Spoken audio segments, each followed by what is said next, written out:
ताजमहल के आसपास छोटे बच्चे शू कवर या अन्य छोटे छोटे सामान बेचते हुए नजर आते हैं।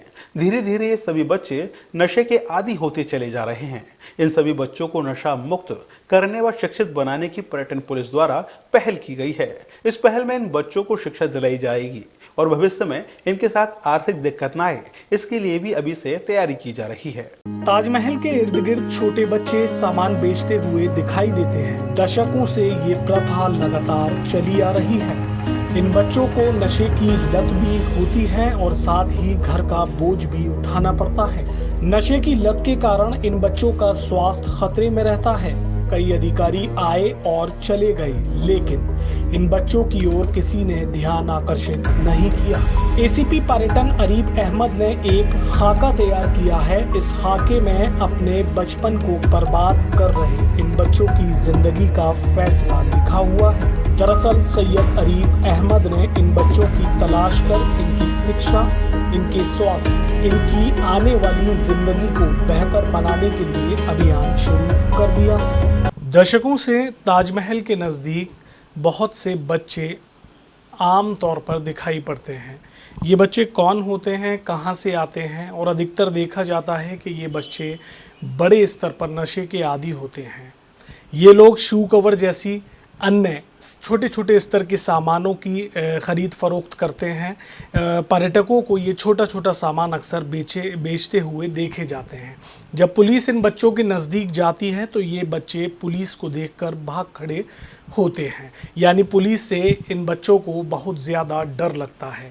लेकिन ताजमहल की सुरक्षा में तैनात पर्यटन पुलिस के द्वारा एक ऐसा कार्य किया गया है जिसकी सराहना उत्तर प्रदेश ही नहीं समूचे भारत में हो रही है। दरअसल एसीपी ताज सुरक्षा सैयद अरीब अहमद के द्वारा एक निर्णय लिया गया है और इस निर्णय में इन बच्चों को जो नशे के आदी हो चुके हैं और नशे के आदी होने के बाद बीमारियों में मुब्तला हो गए हैं और शू कवर जैसी कई छोटी छोटी चीज़ों को ताजमहल के इर्द गिर्द बेचा करते हैं, ऐसे बच्चों की ज़िंदगी बनाने के लिए पर्यटन पुलिस ने एक जिम्मा उठाया है। किस तरह का कार्य है और क्या करना चाहते हैं, क्या प्लान है पर्यटन पुलिस का, एसीपी सैयद अरीब अहमद हमारे साथ मौजूद हैं, उनसे जान लेते हैं। सर, बेसिकली ये जो बच्चे हैं, ये बच्चे नशे के आदी हो जाते हैं और ताजमहल के इर्द गिर्द देखे जाते हैं, तो आपके द्वारा इनके लाइफ के लिए यानी ज़िंदगी के लिए किस तरह का प्लान तैयार किया गया है और क्या फ़िलहाल कर रहे हैं आप? ताजमहल पे हमेशा से छोटे छोटे बच्चे हॉकिंग और वेंडिंग का काम करते थे। ये सभी आसपास के रहने वाले बच्चे हैं। कोई अनाथ है, किसी के पिताजी नहीं है, या घर में डोमेस्टिक वायलेंस, ड्रग अब्यूज़ जैसी समस्याओं से जूझ रहे हैं। जब भी पहले पुलिस इनको अप्रोच करती थी तो ये भाग जाते थे। हमने पहले इनसे मित्रता की है, हमने इनके साथ एक रैपो बिल्डिंग की है। साथ ही हम इन्हें लाइफ का विज़न दे रहे हैं। इन्हें ट्रेनिंग प्रोवाइड की जा रही है यहाँ पे ताजमहल पे फ़ोटोग्राफ़ी वगैरह की।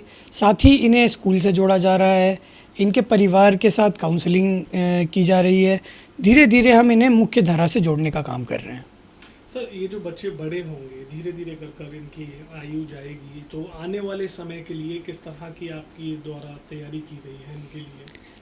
टूरिज़्म सेक्टर में जितने भी तरह की अपॉर्चुनिटीज़ आगरा में अवेलेबल हैं, हम कोशिशें करेंगे कि ये बच्चे पढ़ाई के साथ साथ उन सारी अपॉर्चुनिटीज़ को भी अवेल करें ताकि अपने घर परिवार को भी ये सही तरीके से संभाल सकें। सबसे पहले तो एजुकेशन है, किसी तरह ज़्यादा से ज़्यादा कोशिश रहेगी कि बच्चे स्कूल से जुड़ें। हमने यहाँ पे अपनी तरफ से भी एक प्राइवेट ट्यूटर भी रखा है इन बच्चों के लिए, जो सप्ताह में 3 दिन 1-1 घंटा इन्हें पढ़ाते हैं। इसके अलावा जो अपॉर्चुनिटीज़ हैं टूरिज़्म सेक्टर में, जैसे गाइड का काम हो गया या आगे एक कैफ़े हो गया, ये सारी चीज़ें भी ये बच्चे करें। हम इसमें इनकी पूरी मदद करेंगे। सर, लगभग कितने बच्चे हैं इस तरह के? अभी लगभग 30 बच्चे हैं जो रेगुलरली हमारे पास आ रहे हैं। साथ ही हम अभी मोबिलाइजेशन का प्रोग्राम जारी रखे हुए हैं। जो भी बच्चे आसपास हैं हम सबको इससे जोड़ेंगे। सर, 30 के अलावा और भी किस तरह का कोई सर्चिंग चल रहा है, और भी बच्चे हों उनको भी लिया जाएगा? जी, जैसे जैसे ताजमहल पे कोई भी नया बच्चा दिखता है हमें, तो हम उसको सबसे पहले उससे मित्रता करके उसे अपने पास बुलाते हैं और इस प्रोग्राम का पार्ट बनाते हैं ताकि वो जो पढ़ाई की महत्ता है वो समझ सके, साथ ही साथ आगे अपने भविष्य के बारे में चिंता करें। देखा आपने सैयद अरीब अहमद एसीपी ताज सुरक्षा हैं। इससे पहले भी कई अधिकारी यहाँ मौजूद रहे, इससे पहले भी कई सरकारें यहाँ रहीं। तो इस पर एक शेर के साथ अपनी बात को मैं अंत करूंगा कि तू इधर उधर की ना बात कर, ये बता कि काफिला क्यों लूटा। मुझे रहजनों से शिकवा नहीं, तेरी रहबरी का सवाल है। एसीपी सैयद अरीब अहमद ने इन लोगों की जो ज़िंदगी के बारे में सोच रखा है, ख़ास तौर पर कह सकते हैं कि अगर ये कामयाब हो जाते हैं तो बहुत सारी ज़िंदगी ताज सुरक्षा पुलिस के द्वारा बचाई जा सकती हैं और सेफ की जा सकती हैं। हो सकता है ये बच्चे पढ़ लिख कर उत्तर प्रदेश नहीं बल्कि भारत का नाम रोशन करने में कामयाब रहें। तो इस पूरे कार्यक्रम के अंदर कहीं ना कहीं ताज सुरक्षा पुलिस का एक अहम रोल रहेगा। कैमरामैन अरबाज के साथ राशिद हुसैन, डीजी महाराजा न्यूज़।